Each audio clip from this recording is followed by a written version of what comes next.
ரதியக்கா அடுப்படியில் இன்றைக்கி மழைக்கு எதமாக evening snacks உளுந்து வடை செய்ய போகிறேன் அக்கா. ரதியக்கா ஸ்டைலில் அக்கா எப்படி பண்ணுறேன்னு பாருங்கள். இது வந்து காலிஃப்ளவர் உளுந்து நல்லா ஊற வச்சு அலசிட்டு தண்ணி வடிகட்டி வச்சுருக்கிறேன். ஒரு அரை ஸ்பூன் மட்டும் மிளகு எடுத்துருக்கிறேன். குழந்தைங்களுக்குங்கிறதுனால அக்கா முழு மிளகு போட மாட்டேன். இது வந்து அரை கப்பு கடலைப்பருப்பு ஊற வச்சு அதையும் தண்ணி வடிகட்டி வச்சுருக்கேன். இதை கொஞ்சம் கெட்டி பதமாக வடைக்கு மாதிரியே நம்ம கொஞ்சம் தண்ணி தெளித்து வச்சு அரைச்சிட்டு வந்துடலாம். இப்போ மிக்ஸி ஜாரில் உளுத்தம்பருப்பு போட்டாச்சு. இந்த கடலைப்பருப்பையும் போட்டுடலாம். 3/4 கப்பு தான் எடுத்துருக்கேன் கடலைப்பருப்பு. ரொம்ப டேஸ்டியாக இருக்கும்பா. இது வந்து பல்லில் கடிப்படாமல் இருக்குது. இதில் போட்டு சுற்றிடணும் மிளகு. இப்போ வந்து நம்ம கொஞ்சம் நல்லா நைஸாக சுற்றிட்டு வந்துடலாம். இப்போ அக்கா அரைச்சிட்டு வந்துட்டேன். இங்கே பாருங்கள், இவ்வளோ தூரம் கெட்டியாக இருக்கணும். நல்லா நைஸாக இருக்குது பாருங்கள். நல்லா நைஸாக அரைச்சாச்சு. அந்த கடலைப்பருப்பும் சேர்ந்து நைஸாக அரைப்பட்டுருச்சு. இந்த பதத்துக்கு வச்சுக்கோங்க. ரொம்ப டேஸ்டியாக இருக்கும்பா. கடலைப்பருப்பு போட்டுக்கனால வித்தியாசமாக ரொம்ப டேஸ்டியாக. மிளகு போட்டு அரைச்சிட்டோம்னா குழந்தைங்க சாப்பிடும்போது அது வாயில் கடிப்படாது. அதனால தான் அக்கா மிளகு இதிலே போட்டு அரைச்சிடுவேன். இப்போ அதை ஒரு பவுலுக்கு மாற்றிடலாம். இப்போ மாவு பவுலுக்கு மாற்றிட்டேன் அக்கா.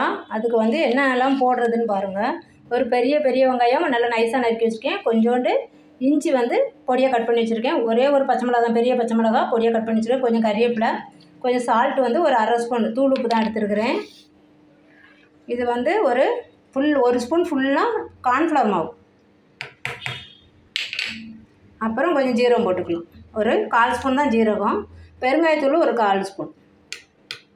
அவ்வளோதான். இது எல்லாத்தையும் இந்த வெங்காயம் ஆனியன் எல்லாத்தையும் போட்டு நல்லா பிசைஞ்சிக்கலாம். அவ்வளோதான், பிசைஞ்சு வச்சுப்பா. இது நல்லா இந்த பதத்துக்கு பிசைஞ்சு வச்சுக்கோங்க. 2 ஸ்பூன் நம்ம கார்ன்ஃப்ளவர் மாவு, ஒரு 1.5 ஸ்பூன், சின்ன ஸ்பூன்னா 1.5 ஸ்பூன் அளவு இருக்கும்.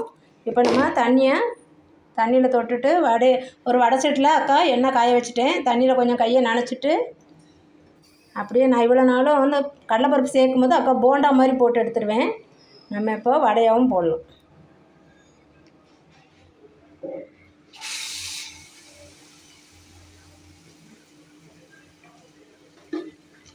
எண்ணெய்க்கு எத்தனை போட முடியுமோ அத்தனை போட்டுக்கலாம்.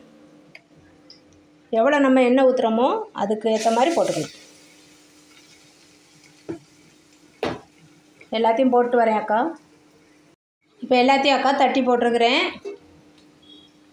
ஃபஸ்ட்டு போட்டதெல்லாம் கொஞ்சம் வெந்த மாதிரி இருக்குது, பரட்டிக்கலாம். எல்லாம் கொஞ்சம் நிறம் மாறிட்டு வருது, பரட்டிடுவோம். ரொம்ப டேஸ்டியாக இருக்கும். கடலைப்பருப்பு சேர்க்கறனால, கார்ன்ஃப்ளவர் போடுறதுனால நல்லா மொறுன்னு இருக்கும்பா. எவ்வளோ நேரம்னாலும் கொஞ்சம் அப்படியே சாஃப்டாக அமுங்காமல் நல்லா மொறுப்போடு இருக்கும். ரொம்ப டேஸ்டியாக இருக்கும். இப்படி செஞ்சு பாருங்கள். இது போண்டா மாதிரி நம்ம உருட்டி போட்டுடலாம். கொஞ்சம் வேகட்டும். அக்கா திருப்பி விட்டுருக்கேன். இன்னும் கொஞ்சம் வேகணும். இப்போ ஃபஸ்ட்டு போட்டது மட்டும் கொஞ்சம் வெந்த மாதிரி இருக்குது. அதுவே இன்னும் கொஞ்சம் வேகணும். இன்னும் கொஞ்சம் செவந்து வரணும். எல்லாத்தையும் அப்படி பரட்டி விட்டுருங்க. ரொம்ப மீடியம் ஃப்ளேமில் வைங்க.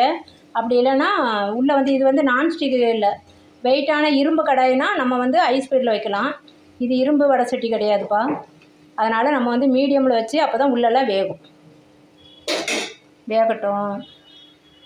அவ்வளோதான், வடை வெந்துருச்சு, ரெடி ஆயிடுச்சுப்பா. நம்ம எல்லாத்தையும் நல்லா வடிகட்டி எடுத்துடலாம். அக்கா மீடியம்லேயே தான் வச்சு செஞ்சுருக்கேன். இப்போ ரொம்ப சிம்மில் வச்சுட்டு நம்ம வடிகட்டி எடுப்போம். ரொம்ப டேஸ்டியாக ருசியாக இருக்கும். நீங்கள் வெறும் உருட்டு பருப்பில் செய்கிறதுக்கு பதிலாக கடலைப்பருப்பில் ஒரு 3/4 கப் கடலைப்பருப்பு ஊற வச்சு சேர்த்துக்கோங்க. ரொம்ப டேஸ்டியாக இருக்கும். இந்த கார்ன்ஃப்ளவர் மாவும் சேர்த்து போடுறதுனால இந்த மாதிரி சேர்த்து செஞ்சு பாருங்கள். பார்த்துட்டு சொல்லுங்கள் அக்காவுக்கு. கீழே விழுகுது, எடுப்போம். அவ்வளோதான், ரதியக்கா ஸ்டைலில் உளுந்த விட 2 மினிட்ஸில் ரெடி ஆயிடுச்சுப்பா. இங்கே பாருங்கள், சவுண்டு கேட்குதா? எவ்வளோ மொறுன்னு. இங்கே பாருங்கள், நல்லா டேஸ்டியாக இருக்கும். சூடாக இருக்குது. ரொம்ப டேஸ்டியாக இருக்கும். இந்த மாதிரி செஞ்சு பாருங்கள். பார்த்துட்டு அக்கா கமெண்ட் எப்படி இருக்குன்னு சொல்லுங்கள்.